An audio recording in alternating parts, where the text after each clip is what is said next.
Bienvenidos a En Consenso, nuestras charlas sobre Bitcoin, blockchain y criptomonedas, porque es mucho más que una tecnología, es un entorno y es una comunidad. Yo soy Elena Cases y seré su anfitriona hoy.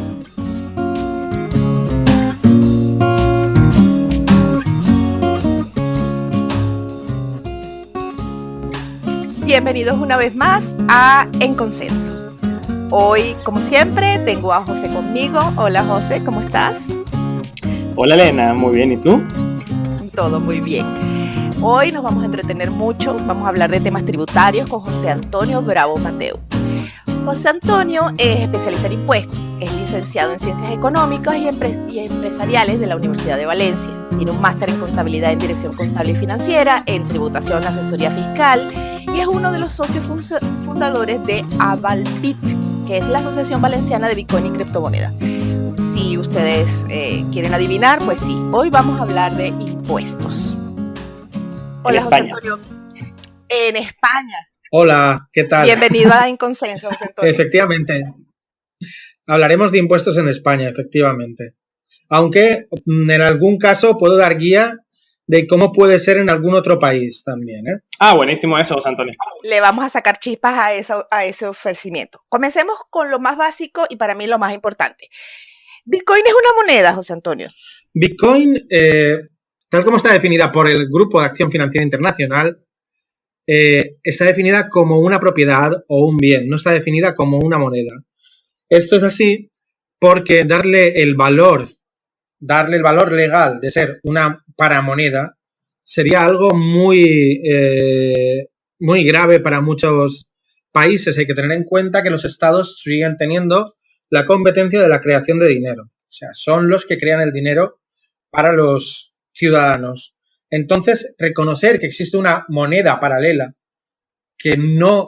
sobre la que no tienen poder sería algo muy fuerte, sería algo que les restaría poder. Y por eso mismo, desde este organismo internacional, como es el Grupo de Acción Financiera Internacional, que se dedican a la lucha contra el lavado de dinero y la financiación del terrorismo, es muy importante no definirlo como dinero. Entonces, por eso no es dinero legalmente. Ok, entonces, si hay que decirlo en palabras llanas, el Bitcoin no es dinero porque no se le da la gana a los gobiernos. Efectivamente, porque no quieren reconocerlo como tal. Lo reconocen como medio de pago.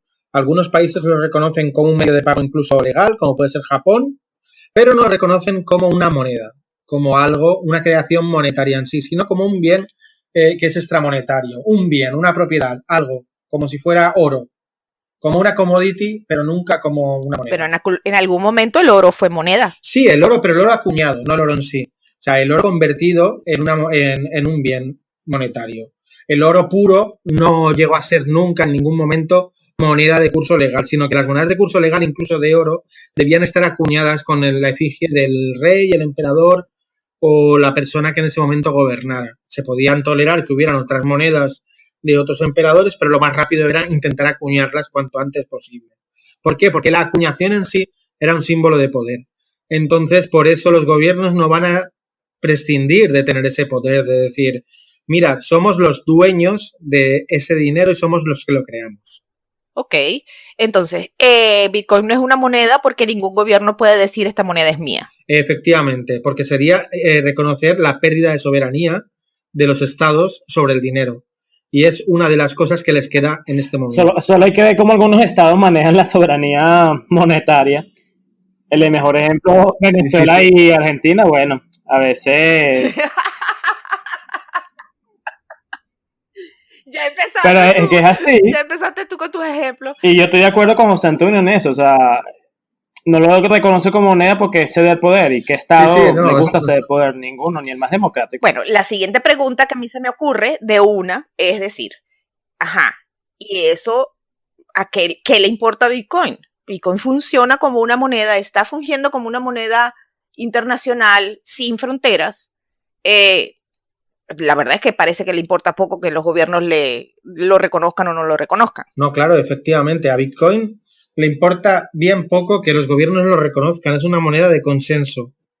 Y en cuanto una persona que tiene que pagar un bien o un servicio o una deuda a una segunda persona, quiera utilizarlo y ambos consensúen el uso de ese bien, de esa moneda, de Bitcoin, para cancelar el pago del bien o servicio, para cancelar la deuda, a partir de ese momento ya lo que digan los estados no tiene importancia. Me gusta eso. Queda lindo en la foto, me encanta. Sí, es una parte del libre albedrío de la persona. O sea, si yo decido que Bitcoin es un medio de pago, ningún estado me puede decir que no. Igual que no me lo puede decir si pago con tomates o con lo que me dé la gana, con cigarros, como se hace en prisión. Es lo que llaman paramonedas.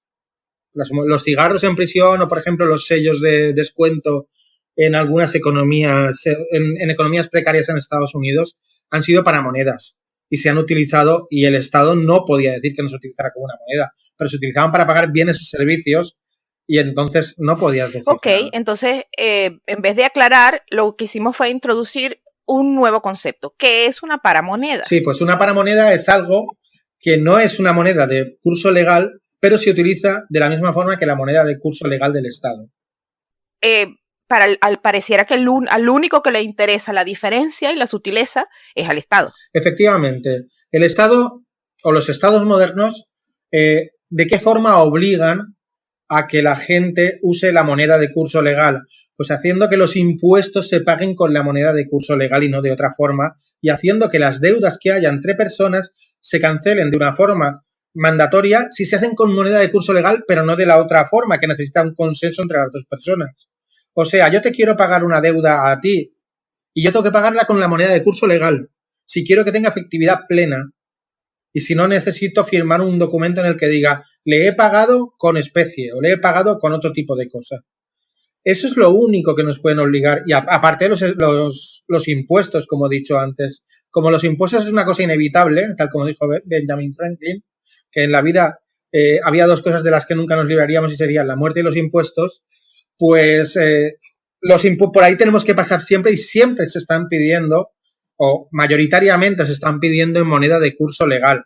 Aunque me consta que por ahí hay algunos municipios o algunos estados que sí que permiten que de una forma especial se utilicen criptos para pagar, o Bitcoin o cualquier otra criptomoneda. Pero en principio no es lo normal. Lo normal es que ese poder que imponen, ya que no se hace por la fuerza, porque es muy difícil, se hace a través de los impuestos, los tienes que pagar con esto, cobres con lo que cobres. Y de nuevo, el término normalidad es un término sumamente flexible. Hubo una época en que no era normal que usáramos el teléfono para mandar mensajes, hubo una época en que no era normal que la gente no caminara hasta su trabajo, era una época en que no era normal que las personas se murieran de tuberculosis. Sí, efectivamente. El término normalidad depende mucho del consenso social. O sea, la normalidad o la norma, muchas veces creemos que la norma creemos que es lo que viene impuesto, no es la ley.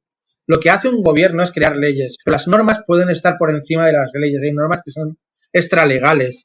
Como, por ejemplo, no creo que nadie dijera... o sea, hay normas que no tienen por qué estar escritas en leyes y la gente las cumple. Como, por ejemplo, si voy a un restaurante, no voy a ir con sin camiseta, un hombre o una mujer.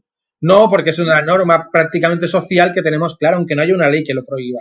O no haya explícitamente una ley que diga, si usted va sin camiseta no lo podemos dejar entrar en el restaurante, pero tenemos normas. Y la normalidad, la norma, se crea muchas veces por el acuerdo del grupo, por el acuerdo social. Sí, se habla de la normalización. Lo primero que se me ocurrió fue incluso las normas pueden ir en contra de las leyes. Por ejemplo, es normal que en Estados Unidos haya mass shooting. Y eso está en contra de las leyes. Efectivamente, eso está en contra de las leyes, pero existe. Efectivamente, y está normalizado. O sea, ya la gente lo ve como algo que está ahí y hay un tiroteo y bueno, es como un accidente más. Es como cuando como pasa en algunos países de América Latina, que en los años 80 y 90 las manifestaciones era algo ya normalizado. Que se paralizaran ciudades por manifestaciones de obreros o de campesinos o tal, era algo normalizado, que en Europa, por ejemplo, es un escándalo que alguien haga una manifestación y paralice una ciudad. Pero, sin embargo, es eso, la normalización viene de lo que solemos vivir y para nosotros es lo normal, lo que está dentro de lo normativo. como normal es en Venezuela, por ejemplo, que el dinero que te alcanzó el lunes, el miércoles ya no te alcanza. Efectivamente. Eso también se convierte en normal. Es la anormalidad normalizada. O sea, lo que en el resto de lo que nunca en una situación habitual darías como bueno, lo das como normal porque pasa tan a menudo que para ti es la norma. Explícame algo. ¿Cómo es posible que alguien se haya dedicado a estudiar tan minuciosamente el tema de los impuestos y al mismo tiempo esté metido en el mundo cripto? Da la sensación de una paradoja existencial. Sí, la verdad es que es paradójico. Pero bueno, esto viene de hace mucho tiempo. O sea, yo en los años 90, cuando acabo la universidad y tengo mi primer trabajo, lo primero que hago es adquirir una conexión a Internet y adquirir un ordenador. Prácticamente con mi primer sueldo. Entonces, para mí era importantísimo conocer Internet. Y para mí Internet se convierte en algo que es algo libre. De pronto veo cómo la gente puede informarse, puede conseguir información que antes costaba mucho conseguirla con un clic de ratón. Veo que puedo leer libros de bibliotecas de Estados Unidos, veo que puedo acceder a televisiones de todo el mundo, veo que puedo acceder a información de cualquiera y veo que hay un gran campo de libertad. Y empecé a interesarme en todo el tema de la libertad en Internet, de cómo intentar que no se convierta en algo controlado por los estados, en cómo conseguir que Internet consiga esa erosión de poder que es importantísima para evitar el control ciudadano. Y estamos ahora mismo en un momento existencial bastante grave en ese aspecto, con todo el tema de las redes sociales intrusivas, con lo que llaman el capitalismo de vigilancia o la economía de la vigilancia, para que no hablemos únicamente de capitalismo como algo malo. Y entonces, todo esto son problemas que vienen ya de hace 30 años, de principios de los 80, y que ya gente que estaban, sobre todo criptógrafos, que estaban dedicándose a observar cómo estaba evolucionando Internet, se estaban dando cuenta de que era necesario crear un efectivo que fuera libre de los estados y que permitiera hacer pagos como ahora se hacen con dinero en efectivo, de una forma anónima. Y estaban viendo que el Internet, igual que servía para aumentar la libertad, podía servir también para cerrarla más, que es lo que está pasando ahora mismo con plataformas como Facebook o Google, que sin darnos cuenta, nos estamos convirtiendo en esclavos de las plataformas. Yo ya venía de ese movimiento en los años mediados de los 80 y sobre todo principios de los 90. Y Internet la descubro dentro de toda esta investigación sobre el año 2013. Y para mí se convierte en algo importantísimo cuando leo el white paper y me está hablando de que lo que tenemos que conseguir es algo que sustituya al efectivo, porque en esos momentos, en 2013, había mucha gente hablando ya de la desaparición del efectivo. Y mucha gente no es consciente de lo esclavo que puede ser hacer desaparecer el efectivo de curso legal. Porque si todas las transacciones las puede ver el banco, ergo las puede ver el gobierno, ergo las puede ver cualquiera en caso de un hackeo, no somos dueños de nuestros actos, sino que nuestros actos están vigiladísimos, están controladísimos. Como en una figura que creó Jeremy Bentham, un sociólogo, creó una figura en las cárceles que era para vigilar a la población carcelaria, que es el panóptico. O sea, desde una columna, nadie sabe que estás vigilando, pero estás vigilando a todo el mundo. Y eso es lo que pasa con las redes sociales, que se pueden convertir en un panóptico desde el cual cualquiera con malas intenciones pueda vigilar a todo el mundo. Y mucha gente dice, no, yo no necesito hacer transacciones anónimas porque yo no corro ningún riesgo, no hago nada ilegal. No, ojo, no es nada ilegal. El problema es que algo que tú hagas se considere malo. Que yo, por ejemplo, vaya a la iglesia evangélica y mañana haya un cambio de gobierno y se convierta mi país, como en esta serie del cuento de la criada, en un país católico ultrarreligioso, y ser evangélico sea un delito. Y yo que creía que estaba haciendo algo bueno, de pronto me convierto en un delincuente. Eso es lo que la gente no se da cuenta. De esa información. Y la información que damos con el dinero es la más inconsciente, porque hacemos actos de pago continuamente con tarjetas de crédito sobre todo aquí en España, se hacen muchos actos con tarjetas de crédito y no son conscientes de lo que están haciendo, de todos los datos que están dando, de cómo se pueden utilizar. Sí, estás hablando del rastreo a través del dinero, pero yo tengo sobre todo mucha expectativa, mucha curiosidad y mucho temor en el tema de que los datos personales se están convirtiendo en un valor. Entonces, no es solo en qué gasto mi plata, sino es con quién interactúo, es cuáles son mis intereses, es qué cosas visito y dejo de visitar, cuáles son mis filiaciones políticas. Entonces, mis datos personales, a qué grupo etario estoy, en qué grupo etario estoy funcionando, cuál es el grupo, mi círculo de influencias y qué puedo hacer en él, qué tanto alcance tengo. Todos esos son datos que se están monetizando. Cambridge Analytica es el mejor ejemplo de ello. Todo el despelote y el escándalo de las manipulaciones de elecciones es otro ejemplo de ello. El tema es que no es solo mi data económica, es mi data existencial el que se está convirtiendo en dinero. Y todo está en el panóptico. Claro, efectivamente. Y existe una corriente de gente que dice, no, ya que alguien saca beneficio de mis datos, yo quiero cobrar por mis datos. No, eso es un error. Porque convertiremos la sociedad, podremos distinguir la sociedad entre los que venden datos y los que no necesitan vender datos. Podremos conseguir un montón de datos de gente que necesita dinero. ¿Y qué es lo mejor? Hacer que necesiten dinero para que vendan sus datos.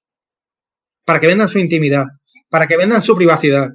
Y entonces, la gente que tiene suficiente dinero nunca va a vender sus datos. Y eso es un peligro, porque estamos segmentando la sociedad entre los que venden datos y los que no necesitan vender datos. Y esos son los vigilados, los que venden datos.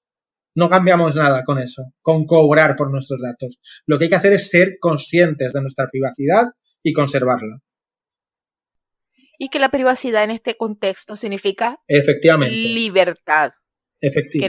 Que en el momento en que hipotecamos nuestros datos, hipotecamos nuestra privacidad, hipotecamos también nuestra libertad. Correcto. Bueno, entonces desde aquí te pregunto, ¿cómo hace una empresa? La empresa tiene una institución distinta, se mueve desde un paradigma diferente de un individuo, sus datos son igual de importantes. A ver, una empresa... repítemelo porque no te he oído bien. Sí, mejor. Ha habido unos cortes y... Ok. Tú eres especialista en impuestos. Los impuestos no solamente los pagan los individuos, también los pagan las empresas. Correcto. Las empresas, para ser legítimas o para ser libres, que ya vemos que son dos valores distintos, funcionan igual. Su libertad vale tanto como la de un individuo. ¿Se puede mudar a Bitcoin una empresa? ¿Se puede mudar a Bitcoin una empresa? Pues sí, claro que se puede mudar a Bitcoin una empresa.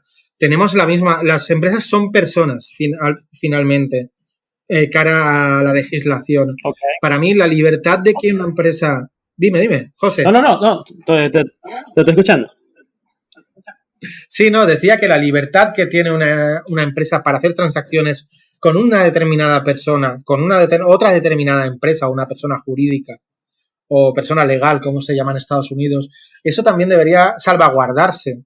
Porque una de las cosas más perversas que existen en el mundo es que un Estado pueda decidir a qué empresas se financia o qué empresas no se financian por su nacionalidad, por su origen o por de dónde vengan.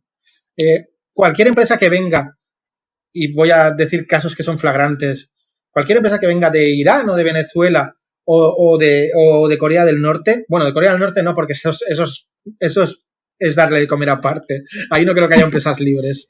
Pero cualquier empresa que haya en Irán, o cualquier profesional que haya en Irán, o cualquier empresa que haya en Venezuela, o cualquier profesional que haya en Venezuela, o en Cuba mismo, si nosotros no le cerramos ya el paso por decir, es que viene de tal país, es que es de este origen, es que es una persona que nació allí pero ahora vive en Estados Unidos, y le estamos cortando esa libertad a una empresa o a un empresario o a un profesional por el mero hecho de su origen, estamos equivocándonos, porque no estamos atacando a la raíz del problema, sino que estamos tirando a bulto y estamos errando el tiro, porque a donde hay que atacar es a la raíz del problema, no a las personas que se pueden ver afectadas y entonces tener un sentimiento de nacionalismo irracional de decir, mira, porque soy iraní, que eso está pasando, no me dejan comerciar con Reino Unido, pues yo ahora voy a apoyar a mi gobierno a una regañadientes, pero en este caso sí, porque Occidente no me está dejando negociar una serie de cosas con empresarios de Occidente.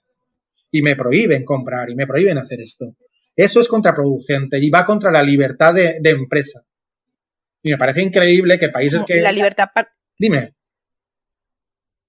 Que da la sensación de que al ir contra la libertad de empresa, en extensión, va contra las libertades personales. Correcto, efectivamente. Una de las libertades personales es la libertad de empresa. Tú, siempre que sea algo que sea legal, puedes comerciar o deberías poder comerciar con cualquier persona de cualquier parte del mundo lo que te diera la gana, siempre que estés haciendo algo que no sea ilegal. O sea, que no sea venta de drogas, ni venta de personas, ni venta de algo que esté prohibido por el comercio internacional. En principio, cualquier persona debería tener esa libertad de poder comerciar, porque esa libertad es la que realmente erosiona o la que realmente erosiona a las dictaduras. O sea, la libertad de empresa es la que erosiona no quiero hablar de dictaduras, a los regímenes totalitarios. Y es importantísima. Si lo vemos bien, donde ha habido libertad de empresa, al final ha acabado habiendo libertad personal. Pero si tú prohíbes la libertad de empresa, ya es muy difícil que haya libertad personal, porque ya le estás quitando a la gente la posibilidad de que tenga mejor vida. Y una persona cuando tiene mejor vida y come bien, ya le empiezan a preocupar otras cosas, pero cuando no tiene que comer, solo le preocupa no tengo nada que comer. Y eso es importantísimo. La gente que ya tiene sus necesidades primarias cubiertas tiene tiempo para pensar y tiene tiempo para intentar pensar cómo mejorar las cosas. Y tener a un pueblo con hambre o con necesidades es importantísimo para tenerlo parado. Igual que tenerlo con hambre o necesidades educativas es importantísimo para tenerlo también silenciado. Eso es una opinión personal mía basada en la observación, pero que yo la veo así. La libertad de empresa está por encima de las disputas entre los países o entre los gobernantes de los países. La libertad de empresa debería ser algo respetado, haya lo que haya en ese país. Ok. Y de nuevo me da la sensación de una paradoja existencial. Está completamente a favor de la libertad de empresas como un reflejo de la libertad personal y al mismo tiempo tienes una especialidad en en economía de tributos. O sea, sí, más o menos. Sí, efectivamente. Los tributos modernos se conciben como la gasolina que pone en funcionamiento los gastos del Estado. En principio, desde ese punto de vista, desde el punto de vista de la economía moderna, no de una economía en la que hay un rey que para cubrir sus gastos de guerra necesita sacar impuestos de los ciudadanos o de sus súbditos. En principio, en la ciudadanía o en la Europa moderna o en el mundo moderno, por lo menos en Europa se concibe así, los impuestos se pagan para cubrir los gastos, son los ingresos que cubren los gastos del Estado social. La concepción desde los años 40 o un poco antes en Estados Unidos, Roosevelt ya lo concebía así, del Estado social, del Estado que debe cubrir a sus ciudadanos en el caso de que no puedan valerse por sí mismos, no un Estado que deba de subsidiar a cualquiera, sino el Estado que debe ayudar al que tiene en un momento dado una necesidad o precisa de algún tipo de servicio al que no puede acceder. Ese Estado debe cubrirse con impuestos. Esa concepción en Europa desde final de la Segunda Guerra Mundial es la que se torna mayoritaria. Pero en Estados Unidos, a partir de la Segunda Guerra Mundial, se olvida. La tuvieron con Roosevelt en la crisis de la Gran Depresión y a partir de ahí se olvida. Sin embargo, en otros países es muy complicado porque no hay esa gestión o no se concibe esa buena gestión del Estado, sino que se está hablando del Estado extractivo, que el dinero de los impuestos solo sirve para enriquecer a lo que llamaríamos clases extractivas, que no cambian no cambian en un estado porque cambia el gobierno, sino que lo único que cambia son las clases extractivas.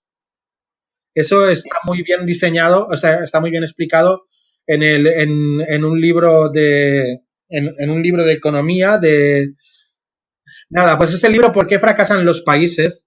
De Daron Acemoglu y James Robinson.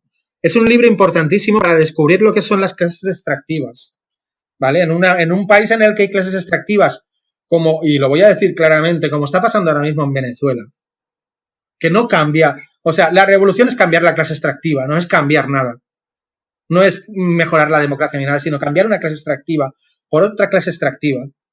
No se cambia nada. Sin embargo, en Europa, cuando cambia un gobierno, no hay un cambio completo de quién va a sacar dinero, porque nadie puede sacar dinero, sino que hay una vigilancia sobre el Estado.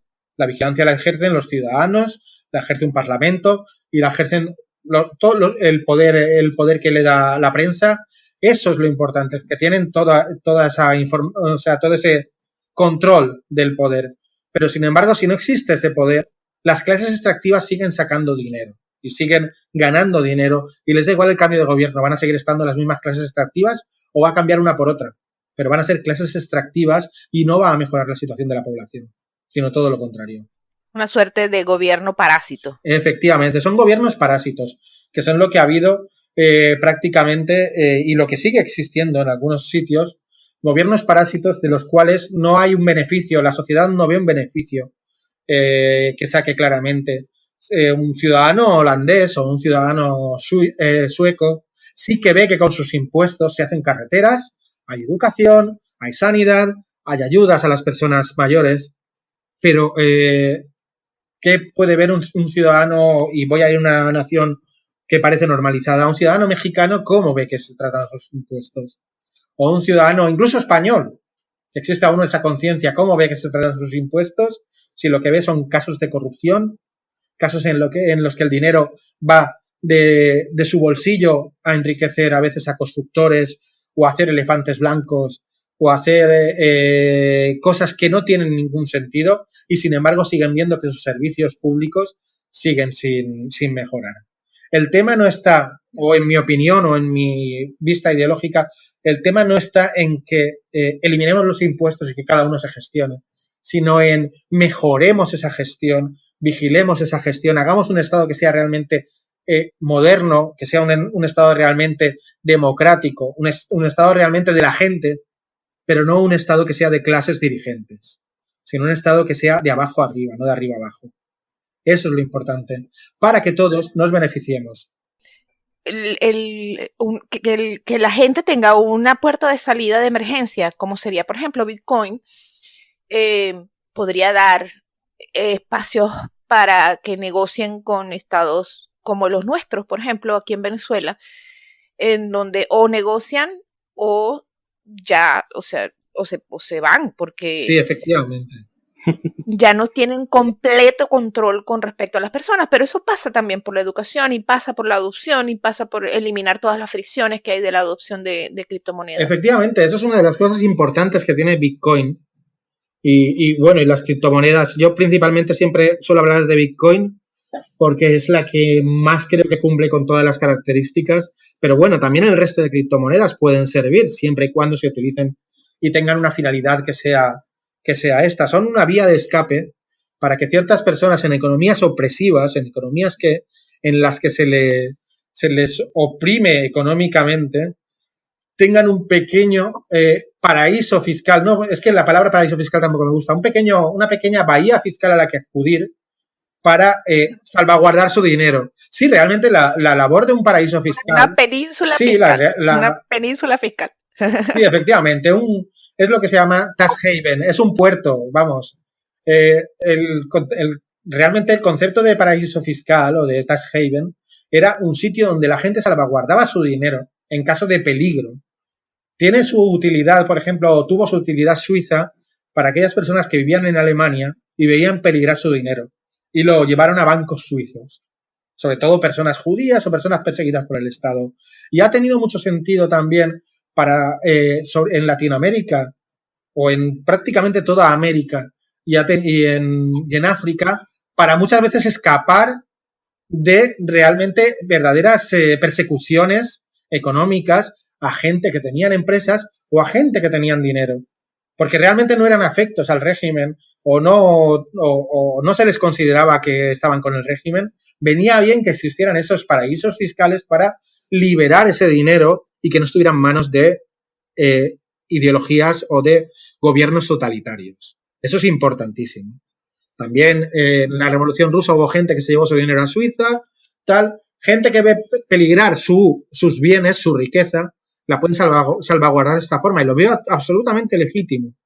O gente que se encuentran en un infierno fiscal, que eso también lo hemos hablado muchas veces, se encuentran con algo que es un paraíso fiscal y pueden detraer parte de su riqueza para eso, para evitar que se les haga prácticamente una apropiación de su riqueza que han obtenido de una forma legítima. Claro, el problema cuando creas esto, o el problema cuando tú dices Bitcoin es prácticamente un paraíso fiscal de bolsillo, es que mucha gente piensa en la evasión de impuestos. Pero la evasión de impuestos no es un problema de que la gente se lleve el dinero, es un problema de que los estados no saben mostrar a la gente la utilidad de sus impuestos. Y no saben decir, mira, tu dinero lo estamos utilizando para esto, ¿a qué es bueno? Ese es el problema grave. Y por eso existen paraísos fiscales. Claro. El dinero que tú me das, yo lo estoy usando en tu beneficio. Mientras las personas no sientan que eso les reditúa de alguna manera, o es que va para el bien común, apelando al buen sentimiento al buen sentimiento no, al sentido moral, al sentido, sí, al sentido moral, filosófico de la moral, del bien común, pues lo normal es que la gente se quiera retraer, que la gente quiera salvaguardarse. Y eso está como difícil. Sí, yo pongo el ejemplo de países en los que es absolutamente inmoral que alguien evade impuestos, como puede ser Alemania, o puede ser Suecia, o puede ser Dinamarca, que vamos, yo creo que es peor evadir impuestos que matar a alguien casi. Porque el que mata a alguien se le puede comprender, pero evadir impuestos allí es como que agredir al resto de la población. Y se ve así, o sea, es como detraer riqueza al resto de la población, porque si la están repartiendo de una forma justa, al final va en beneficio de todos, porque la riqueza de una forma clara y no confiscatoria se reparte entre todos y mejora el bienestar del país. Entonces, en un país en el que tú no ves que la riqueza sirva para mejorar el bienestar del país, sino que sirve para mejorar el bienestar de 4 o 5 grupos de poder, veo lógico que la gente intente evadir impuestos. Bueno, lo primero que se me ocurre, soy mujer en un país regido por talibanes, pues es mi acto cívico evadir impuestos. Efectivamente. Y sí, o sea, yo voy entendiendo más a José Antonio porque, o sea, me corrige si me equivoco, o sea, a ti te gusta Bitcoin porque permite como la libertad financiera del individuo. Y también trabajas en los tributos es porque, en tu caso más que nada, generalmente lo ves retribuido en la sociedad. A diferencia de personas de otros países, podría asegurar la mayoría de los países latinos, no lo ven mucho y por eso a veces se rehúsan a pagar impuestos. Inclusive hay mucha gente que le encanta andar vociferando que los impuestos es un robo, que el Estado te está robando con los impuestos y así van. Claro, efectivamente. Pero esto es lo que yo digo. Y te digo que España tiene mucho que mejorar en ese aspecto, porque tampoco la gente ve esa retribución de sus impuestos de una forma clara. Entonces, lo que digo es que la labor ciudadana que debemos tener es de conseguir, primero, que el Estado gaste de una forma conveniente esos impuestos y no vayan, o esos ingresos que tiene, sean por impuestos o sean por otra cosa, que van a ser menos, pero que sea algo visible. Para mí eso es importantísimo, crear esa visibilidad y crear ese control ciudadano. Que la gente pueda decir, vale, yo he pagado los impuestos, pero se están gastando en algo que yo quiero, no se están gastando en hacer grandes edificios que van a servir para que grupos de poder se beneficien, ni se están gastando en viajes del mandatario de turno y sus ministros, ni se están gastando en cosas que no veo, que no necesita la gente, sino que es nuestro dinero el que ponemos en los impuestos y es nuestro dinero el que se debe gastar en nosotros. Es esa sensación de grupo, eso, o sea, de que es colectivo, de que al final ese dinero de los impuestos es colectivo y se debe gestionar por todos. Y todos solo puede ser en una democracia plena, en una democracia en que la gente se sienta parte de la democracia. Que eso es muy complicado y más en estos tiempos que vivimos. Mucha gente se siente aislada de la democracia porque ven grupos de poder o se les hace ver que hay grupos de poder a los que nunca van a poder acceder. Eso es la base del populismo. O sea, hay un grupo de poder que domina el país y necesitamos eliminar ese grupo de poder, pero muchas veces la gente no se da cuenta de que a su vez está apoyando a otro grupo de poder que lo que va a hacer es un quítate tú para ponerme yo. Otro parásito distinto. Bueno, ya mencionaste España. Vamos a pasar para España. Cuéntanos cómo es el tema tributario en España y cómo está Bitcoin de cara al tema tributario en España. Pues el tema tributario en España está bastante poco claro, ¿vale? O sea, no hay nada específicamente escrito sobre Bitcoin y criptomonedas, sino que únicamente se han hecho consultas a lo que es la Dirección General de Tributos, que es el órgano interpretativo del Ministerio de Hacienda, y se le ha preguntado, si yo soy minero de criptomonedas, ¿cómo debo tributar? Si yo compro y vendo criptomonedas, ¿qué debo hacer? Si yo soy un exchange, ¿qué debo hacer? Se le han hecho una serie de preguntas y han hecho una interpretación de la ley. Esa interpretación se ha utilizado para decir, aquí tenéis una regulación, pero no se ha esquematizado. Una de las cosas importantes en las que a mí me gusta abundar es en que debería crearse por la agencia tributaria, que es el órgano que lleva la parte de gestión y de inspección y recaudación de los impuestos, una guía, tal como se ha hecho en países como Estados Unidos o Reino Unido o Australia, en la cual se aclararan las partes más importantes de la tributación de las criptomonedas y de los criptoactivos, cómo debe ser. Nosotros, los que nos dedicamos a la tributación, lo que estamos haciendo es una interpretación, también tal cual la está haciendo el gobierno, y muchas veces nos hemos equivocado. Yo primero, que he dicho, no, yo creo que las compraventas eran así, y luego ha salido una interpretación y ha dicho algo distinto. Así es muy complicado trabajar, porque si estamos a golpe de interpretaciones de gente que muchas veces tampoco conoce muy bien el mundo de las criptomonedas, que no conoce muy bien las operaciones y que se las explican a lo mejor en 3-4 horas y pretenden con esto interpretar, y a veces se hacen interpretaciones muy sui generis, por no decir algo más fuerte, pues la verdad nos vemos en un campo a veces minado. Ya no solo nosotros, sino los contribuyentes, que son los que a mí como clientes míos más me preocupan, son los que me pagan y me dan de comer, se ven muchas veces en peligro. ¿Qué hago? Estoy haciendo esto, ¿cómo lo hacemos? Y confían mucho en nosotros, en los asesores tributarios. Claro, y se pueden ver en un momento dado en unas arenas movedizas porque distintos profesionales podemos tener distintas interpretaciones.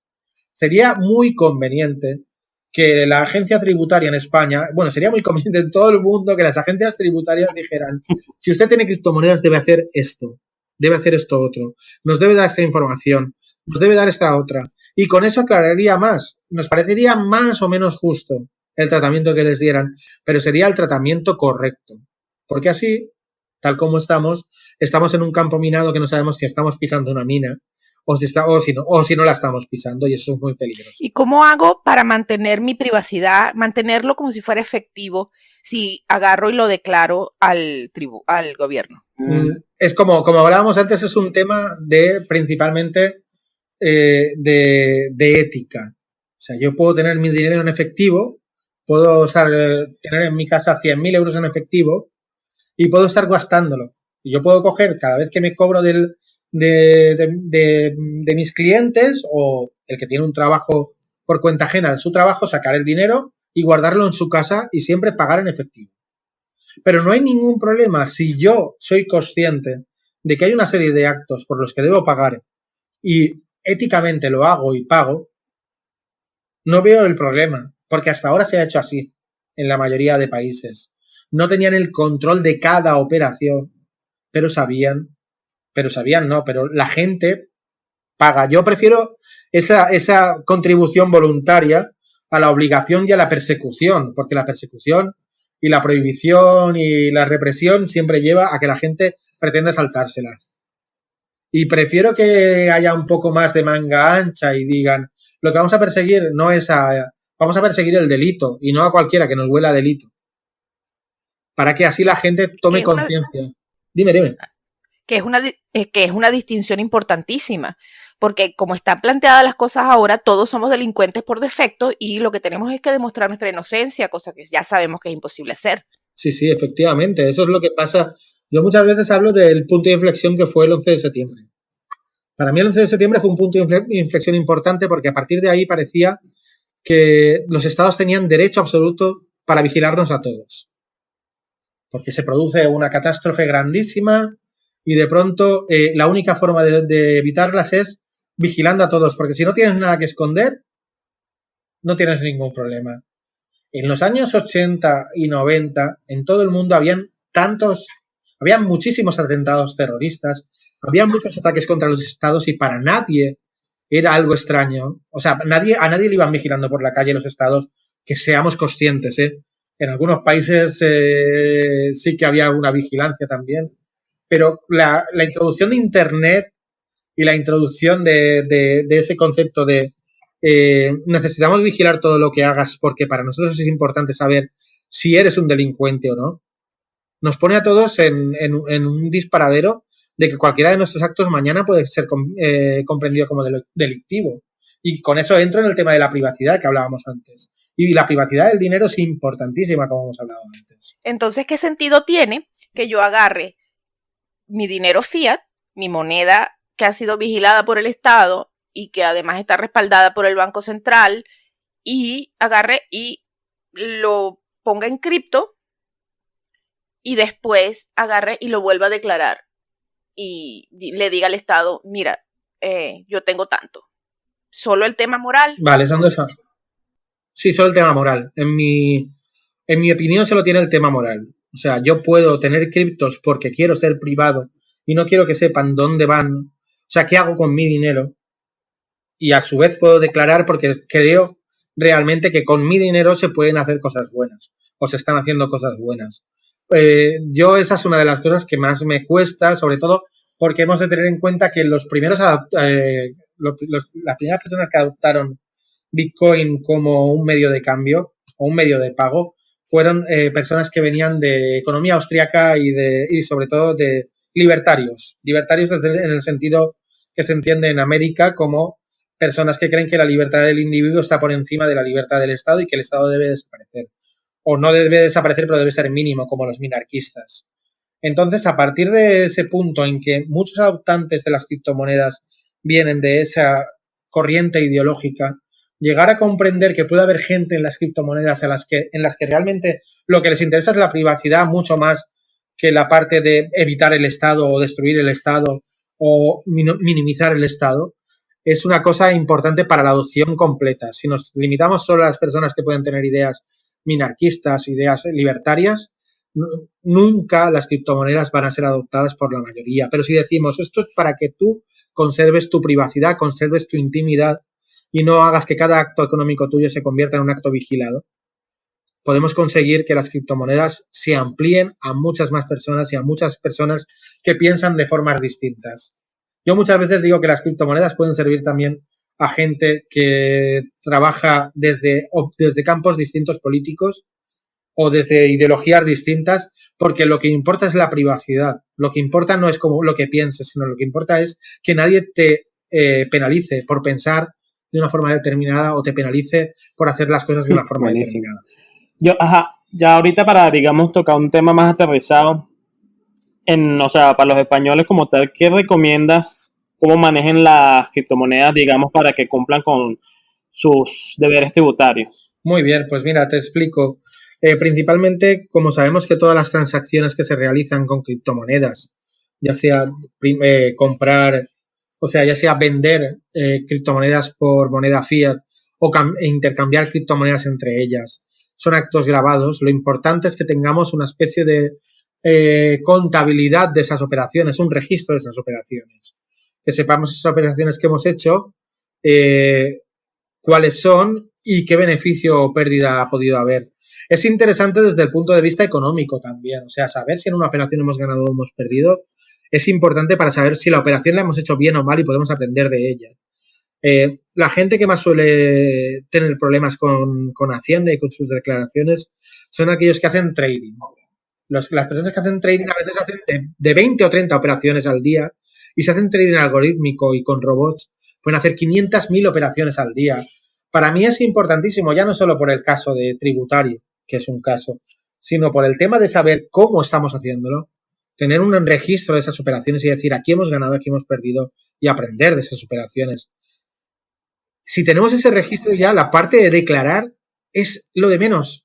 O sea, si queremos declarar, lo tenemos ahí ya todo el registro hecho. Si no queremos declarar, bueno, pues tienes el registro y te sirve económicamente para saber, ¿estoy haciéndolo bien o estoy haciéndolo mal?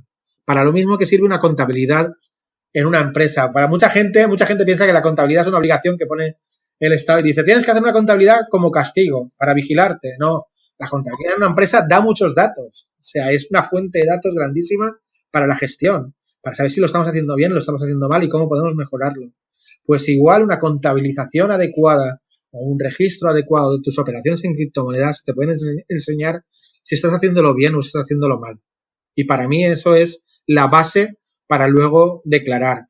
Y por supuesto tener un asesoramiento profesional adecuado, porque hay operaciones que en estos momentos no las están tratando los estados, ni, por ejemplo, España no las tiene ni miradas, como puede ser un airdrop, no te dicen ni si hay un airdrop, ¿qué es? Y un profesional sí que te puede ayudar porque te puede decir, vale, un airdrop es que has recibido un bien, has recibido una donación de alguien y tú debes declarar como que has tenido una ganancia patrimonial neta en tu renta. Entonces un profesional, si le haces comprender la operación, te la puede definir muy bien. Y para mí eso es lo importante y lo que debería hacer una persona que se dedica a criptos y que no tiene problemas con el pago de impuestos. Eso, en los registros que quedan en la blockchain, los registros que quedan registrados en las carteras, ¿es suficiente para llevar esa contabilidad? No, porque estamos hablando, los registros que aparecen en las carteras sería acceder una parte de nuestra privacidad, sería decir, esta cartera es mía. Entonces yo considero que debe haber un registro aparte. O sea, para mí que un inspector de Hacienda me diga, quiero ver tus carteras, es prácticamente como decir, quiero entrar en su casa y ver lo que tiene usted en los cajones. O sea, si salvo que haya una causa muy grave que me digan, sé que está cometiendo un delito, para mí eso es una intrusión de privacidad.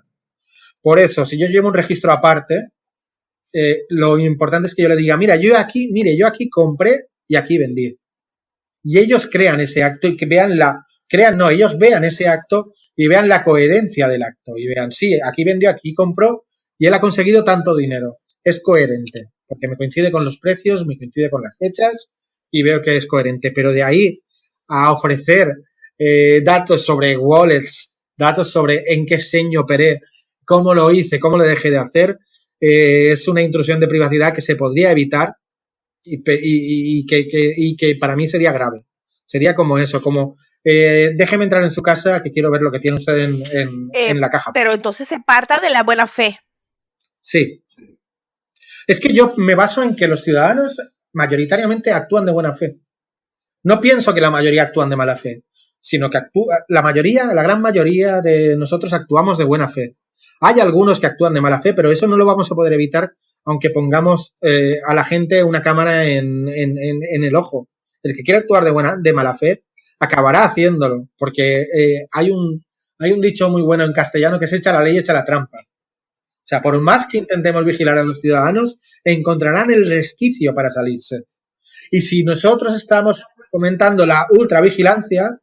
La prueba más clara es que hay redes sociales y resulta que los terroristas también tenían redes sociales y eso no evitó los actos terroristas. Efectivamente, o sea, el decir vamos a controlar las redes sociales para ver si hay mensajes de que van contra el Estado, no evita nada. En China, por ejemplo, se hizo muy famoso Winnie the Pooh porque era la forma de referirse al presidente chino. Entonces, hay una serie de códigos que la gente utiliza una especie de criptografía básica para intentar pasarse mensajes entre ellos de forma que su libertad no se vea coaccionada, aunque la intentes cerrar lo máximo posible. Ese es el problema de la libertad. La gente quiere ser libre, la gente quiere hablar con libertad de ciertas cosas y al final lo va a hacer, aunque pongamos todas las medidas imposibles. Hay una cosa que yo tengo clarísima, que es que si la gente quiere cambiar algo, aunque sea el gobierno más grande del mundo, lo podrá cambiar y podrá torcer el brazo, ya no con gobiernos, con corporaciones y con cualquiera. Si al final la gente o una mayoría de gente quiere torcer el brazo y quiere hacer ver su posición de fuerza, la gente tiene más fuerza siempre. Los ciudadanos tenemos siempre más fuerza que puede tener cualquier gran poder. Y eso es importantísimo que lo tengamos claro. Privacidad para el individuo, transparencia para el individuo. Efectivamente, la privacidad, el anonimato, ahora vivimos lo contrario, anonimato para el poderoso, el poderoso es anónimo, no puedes investigar lo que tiene, no puedes saber no puedes saber sus actos, pero todos los ciudadanos están vigilados. Y debe ser al revés. Los ciudadanos deben vigilar la acción del que está arriba, la acción del que en ese momento está, por decirlo de alguna forma, comisionado para actuar en nombre de todos. Nadie que está en el poder está para siempre, sino que está comisionado por los ciudadanos, o debería estar comisionado por los ciudadanos y debería ser controlado por los ciudadanos. El único control que existe o que debería existir es el de los ciudadanos hacia la cúpula, pero no el de la cúpula hacia los ciudadanos, que eso nos lleva hacia un 1984 de Orwell, en el que somos prácticamente, volvemos a ser otra vez súbditos okay, de un gran poder.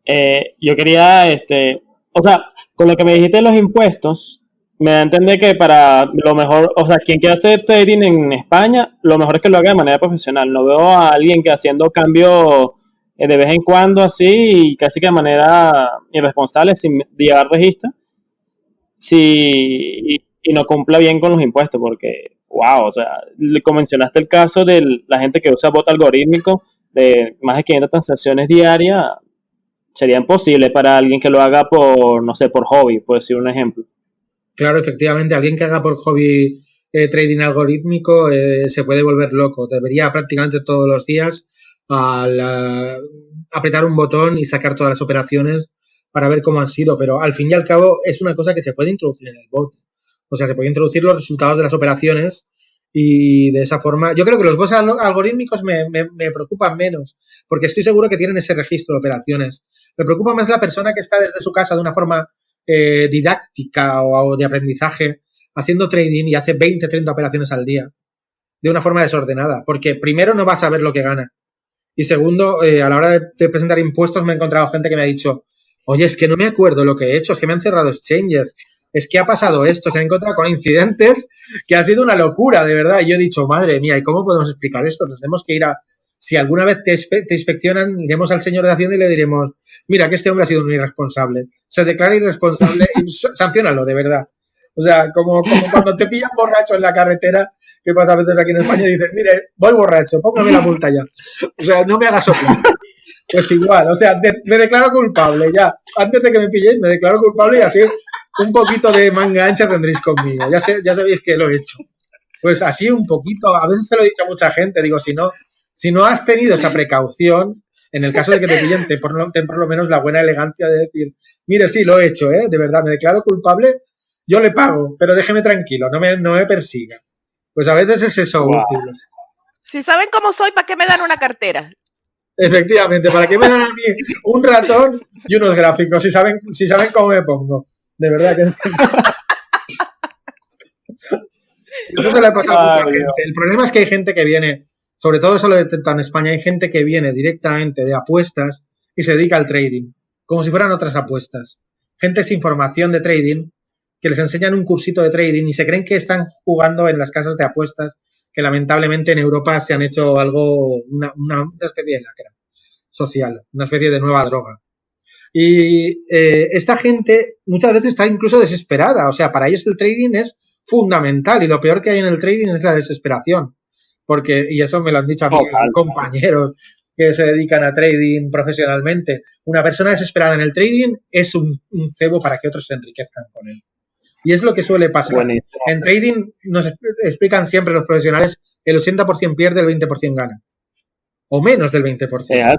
Pero la mayoría pierde, eso es real. Es como un casino muy grande en el que hay gente que sabe que va a ganar. pero a costa de que otros pierdan. ¿Por qué? Porque trabajan mejor y trabajan con nervio duro y saben que el dinero, si pierden, es una responsabilidad y viven así. Pero el que está desesperado, el que lo hace para...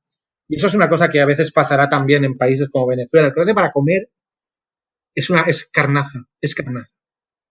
Y va a acabar diciendo eso del trading es un timo. Va a acabar diciendo eso, el trading es un timo.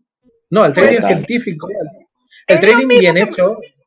Que le decía yo a José se disgustaba conmigo porque yo le decía que el trading era una apuesta, tal cual con esas palabras. Y José me decía, no, hay gente seria que se dedica a esas cosas serias y hace estudios y sabe de eso no es ninguna apuesta. Y yo digo, sí, pero es que es una cosa que tiene tantas variables juntas, al final tiene que ser una apuesta.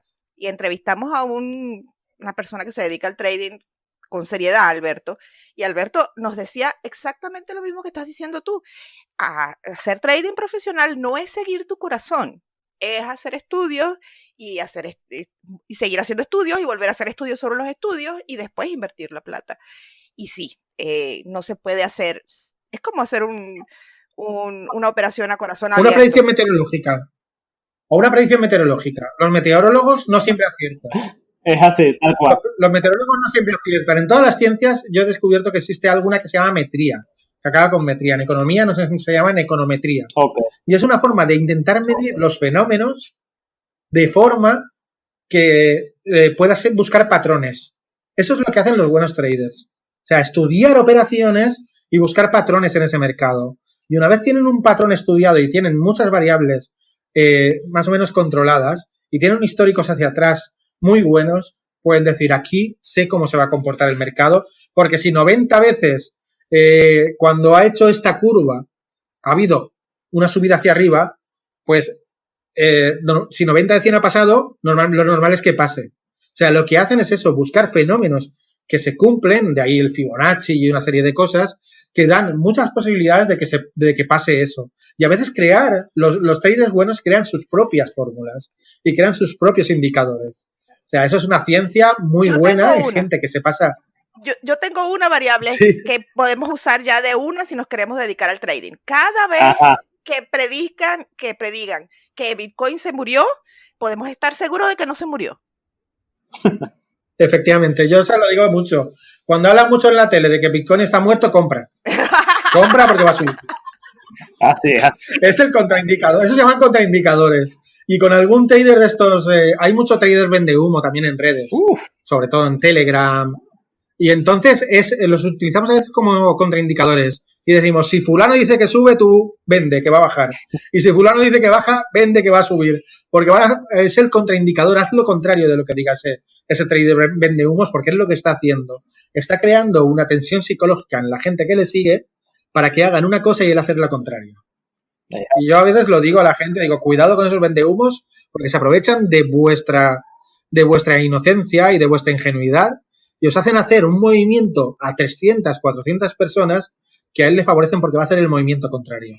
Y o no solo eso, también los grupos de Telegram pago, o si no mis cursos para que aprendas a ser mejor, y así van, pues. Sí, pero bueno, que es un fenómeno que ha existido también en la bolsa tradicional.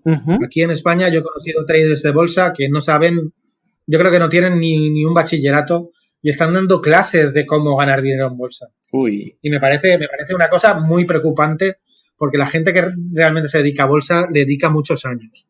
Y hasta que no llevan un buen máster en bolsa y mercados, hasta que no llevan mucho tiempo de estudio, no pueden decir sé hacer esto. Y muchos no se atreven. Y sin embargo ves a charlatanes que dicen yo tengo unas señales aquí que te van a hacer ganar dinero.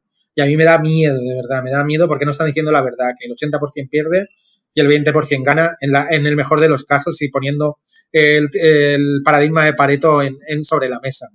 Total. Pero que no me parece irresponsable absolutamente. Y donde más aprovechan es en los sitios o de las personas que tienen más necesidad. Y estoy seguro que ahora mismo en Venezuela debe haber una playa de gente vendiendo cursos de trading para hágase usted rico, que debe ser espantoso. Porque... Bueno, aquí tienen una señal de esas que dices contraria. una buena ocasión de negocio. Vendan sentido común para que vean que nadie les va a comprar. Eso es muy Sí, caro, pero efectivamente.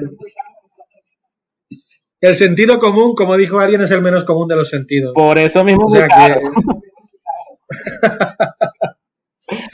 Mira, es muy difícil encontrar a alguien con sentido común, sobre todo cuando estamos hablando de temas de dinero, de totalmente. temas de cómo funciona el dinero.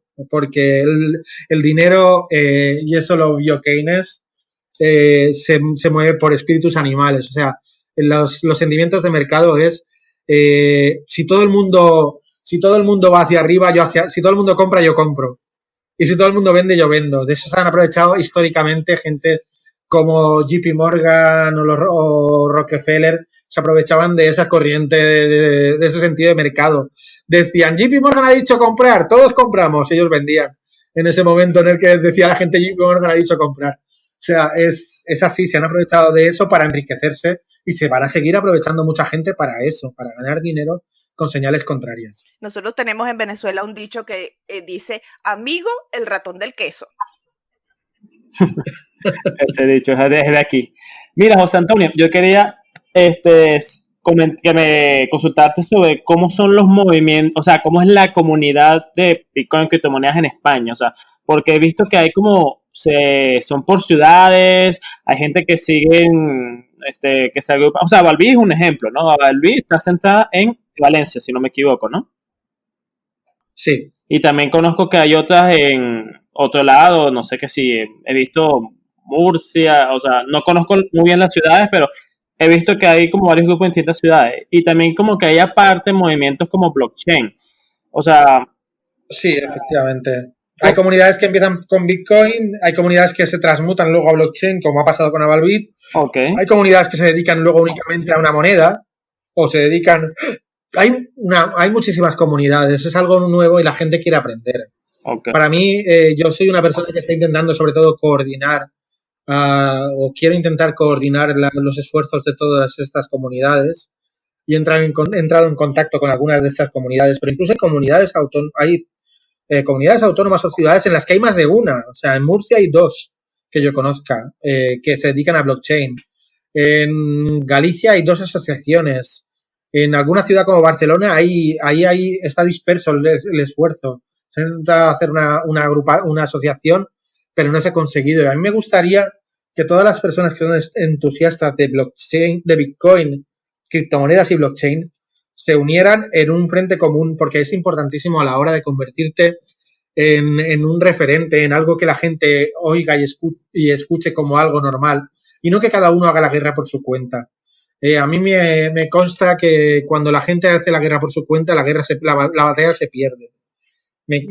Por ejemplo, he sabido de lo que hacen algunas comunidades en Venezuela, como la de BCH o de Dash, de directamente intentar captar a la gente solo poniendo una pegatina en un negocio, que luego en el del negocio no tienen ni idea de si allí se aceptan Bitcoin Cash o se acepta Dash.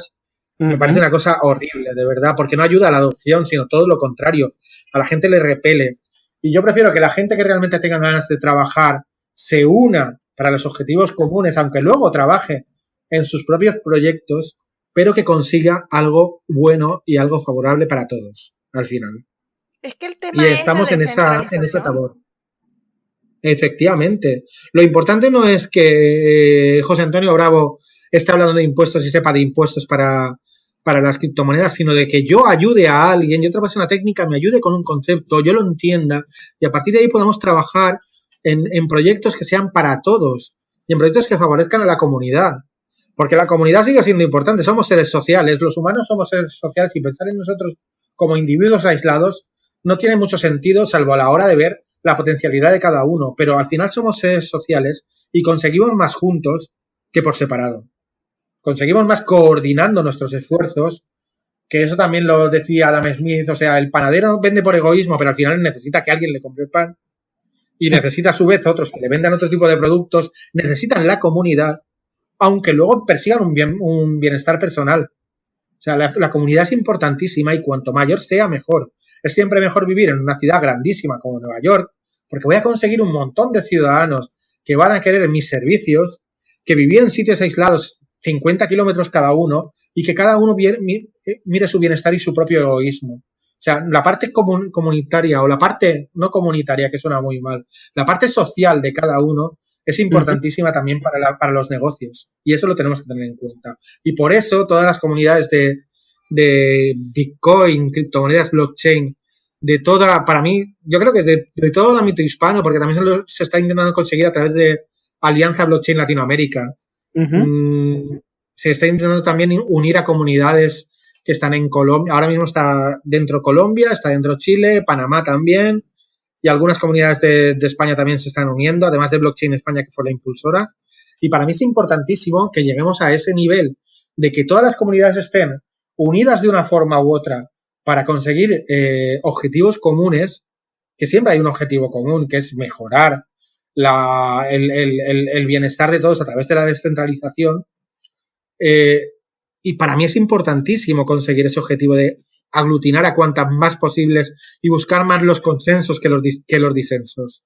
Eso para mí es importantísimo en cualquier actividad humana. Y, cómo no, en las comunidades de blockchain, cuanto más. Buscar ese consenso, que es lo importante de la descentralización, por encima de lo que nos diferencia, de los disensos. José Antonio, se nos pasó la hora rapidísimo y quedaron un montón de cosas pendientes, pero tenemos que ir cerrando. Yo quería primero agradecerte que nos hayas regalado tanto tiempo.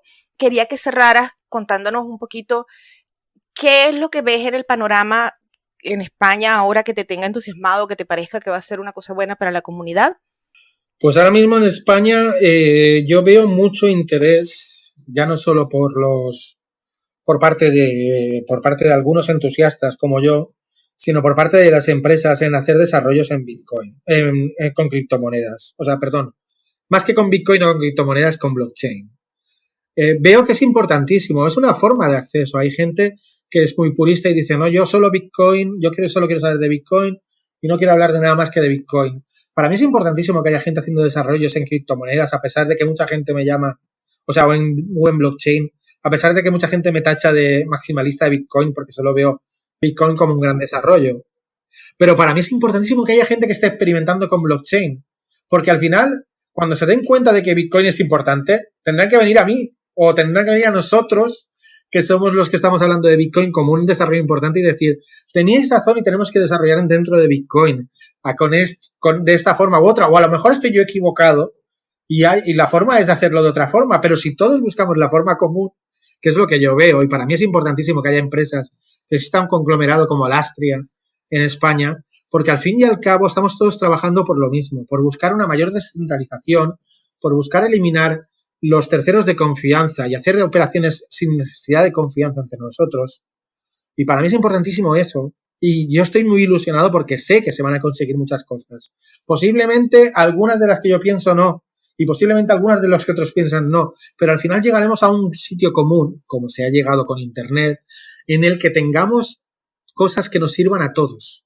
Y para mí eso es importantísimo y estoy ilusionadísimo con esa forma de trabajar que hay, y hablo con personas de cualquier tipo de ámbito, sean empresas, sean bancos, sea lo que sea, porque me interesa que vean ese paradigma de la innecesidad de confianza y, por tanto, de la descentralización, cómo puede ser importante para mejorar la economía mundial. Maravilloso. En última instancia, lo realmente central, igual que con el Bitcoin, es el consenso. Correcto, el consenso es lo correcto, buscar los puntos de contacto en los que estamos todos de acuerdo y llegar a un consenso es importantísimo en todo, en cualquier actividad humana en la que haya más de una persona y esas personas piensen diferentes. El consenso es lo más importante. Bueno, entonces desde En Consenso, muchísimas gracias, José Antonio. Muchísimas gracias a vosotros, Elena y José.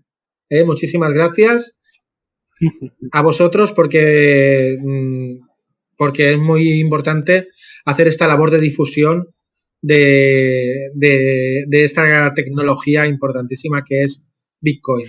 Nos quedaron muchísimas cosas en el tintero. Me parece que nos sale nuevo encuentro en algún momento cuando tengas la oportunidad, y tenemos que hablar con más precisión sobre los panoramas tributarios un poco más amplio a nivel mundial y cómo lo ves en Europa con las distintas enfrentamientos, cómo están enfrentando los distintos gobiernos el tema de Bitcoin. No hablamos de las monedas centralizadas, no hablamos de Libra y ese proyecto que parece que puso a correr a todos los gobiernos y todos los bancos, así que nos quedaron muchos temas por tocar. Igual los invito a que nos sigan oyendo, seguiremos tocando estos temas y volveremos a traer a José Antonio porque todavía no ha dicho todo lo que tenía que decir. A vuestra disposición en cualquier momento, ¿eh? Gracias, José Antonio. José, muchísimas gracias otra vez por estar aquí conmigo. Gracias a ti, Helen. Los invitamos a nuestro próximo episodio. Hasta luego, gracias por escuchar. Estas charlas en consenso hacen parte de Criptonoticias, el periódico especializado en Bitcoin líder en habla hispana.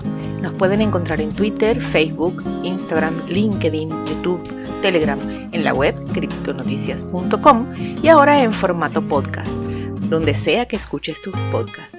Gracias por acompañarnos.